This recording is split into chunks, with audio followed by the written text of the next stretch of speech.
नमस्कार, मी प्रिया स्वागत करते तुमचं चव मराठी मातीची या यूट्यूब चॅनलमध्ये. आज आपण बनवणार आहोत भरवा सुक्की भेंडीची भाजी. ही रेसिपी तुम्हाला नक्की आवडेल याची मला खात्री आहे. आणि रेसिपी जर तुम्हाला आवडली तर नक्की चॅनलला लाईक आणि सबस्क्राईब करायला विसरू नका आणि कमेंट करायला पण विसरू नका. अत्यंत सुंदर आणि चटपटीत अशी ही भेंडीची भाजी खूप झटपट बनते, जास्त वेळ लागत नाही आणि खायला खूप अप्रतिम लागते. तर तुम्ही नक्की एकदा ट्राय करा. चला तर लगेच रेसिपीला सुरुवात करूयात. तर आपल्याला इथे लागणार आहेत 4 चमचे शेंगदाणे, 4 चमचे तीळ, कांदा, 7 ते 8 पाकळ्या लसणाच्या, सुकं खोबरं आणि भेंड्या धुवून स्वच्छ करून अशा प्रकारे मी कापून घेतले आहेत. तुम्ही याच्यापेक्षा पण छोटे तुकडे करू शकता भेंडीचे, पण आतल्या साईडने असा काप करूनच घ्यायचा आहे, म्हणजे त्यामध्ये मसाला छान जाईल. तर इथं तीळ भाजून घ्यायली मी सगळ्यात अगोदर. खरपूस तीळ भाजून घ्यायचे आहेत आणि प्लेटमध्ये काढून घ्यायचे आहेत थंड होण्यासाठी. तर हे तीळ आपले भाजून झालेले आहेत आणि लगेच आपल्याला याच कढईमध्ये थोडंसं तेल टाकून शेंगदाणे मस्त प्रकारे भाजून घ्यायचे आहेत. खरपूस असे लाल आपल्याला शेंगदाणे भाजून घ्यायचे आहेत. सराटा चालवत अशा प्रकारे हे शेंगदाणे लाल भाजून घ्यायचे आहेत आपल्याला. थोडासा कलर चेंज झाला की आपण हे शेंगदाणे तिळाच्या त्याच प्लेटमध्ये काढून घेणार आहोत. तर हे भाजून झालेले आहेत.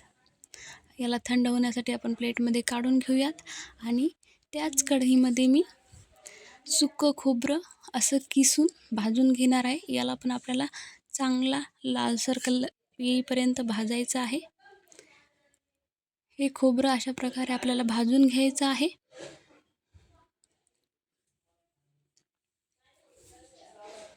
मंद गॅसवर सारखं सराटा चालवत आपल्याला हे भाजून घ्यायचं आहे.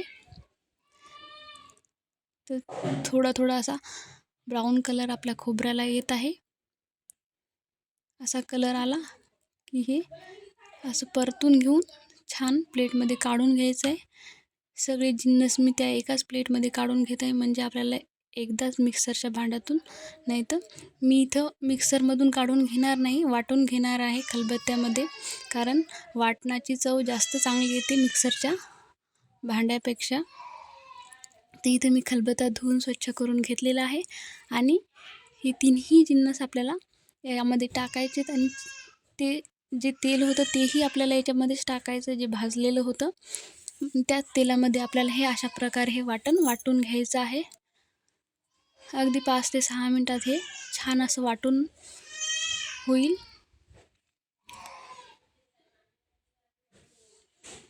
तर मग अशा प्रकारे बघून घ्या, खूप बारीक असं मी वाटून घेतलेलं आहे.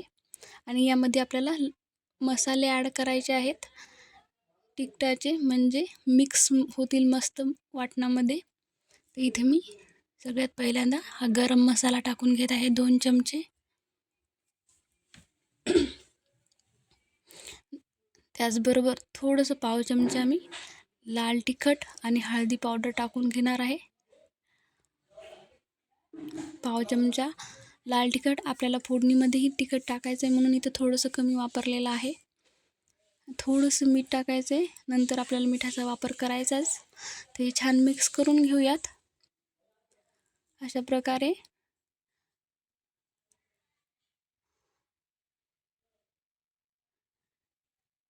हळूहळू असं बाहेर नाही आलं पाहिजे खलबत्त्याच्या, म्हणजे छान मिक्स होईल. अशा प्रकारे हे सगळं मी मिक्स करून घेतलेलं आहे. खलबत्त्यात वाटण तयार केलं किंवा पाट्यावर जेव्हा आपण वाटण तयार करतो, त्या वाटणाची चव आणि मिक्सरमध्ये काढलेल्या वाटणाची चव वेगळीच लागते.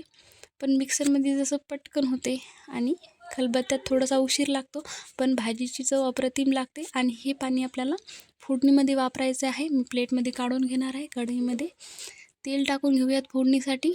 इथे मी 3 चमचे तेल टाकून घेणार आहे.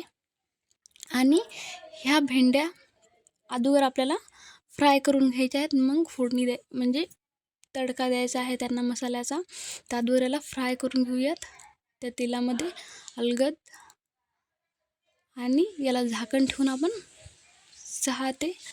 5 ते 6 मिनटं छान होऊ देऊयात मीडियम गॅसवर.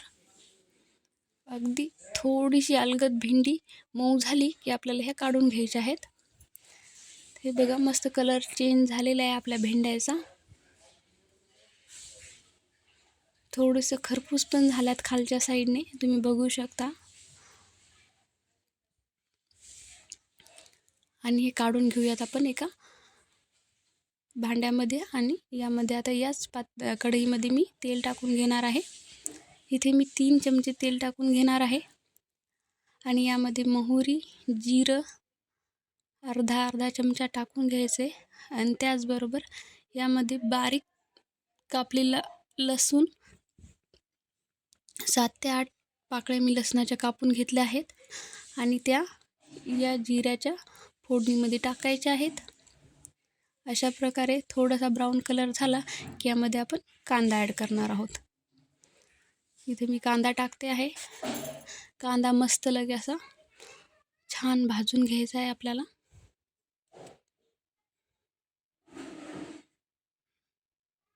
कांदा भाजून झाला की वाटण आपण यामध्ये टाकून घेणार आहोत.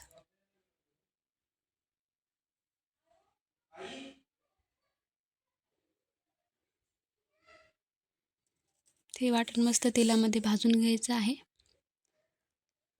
आणि यामध्ये आपल्याला मसाले ॲड करायचे आहेत. थोडंसं लाल तिखट 1 चमचा आणि थोडीशी हळदी पावडर. त्याचबरोबर थोडंसं मी पावभाजी मसाला टाकलेला आहे. तुम्हाला आवडत असेल तर तुम्ही टाका, नाही तर स्किपही करू शकता. आणि यामध्ये आपण जे वाटणाचं पाणी होतं राहिलेलं खलबत्त्यामध्ये ते ॲड करणार आहोत. आणि या पाण्यामध्ये हा मसाला छान शिजू देणार आहोत.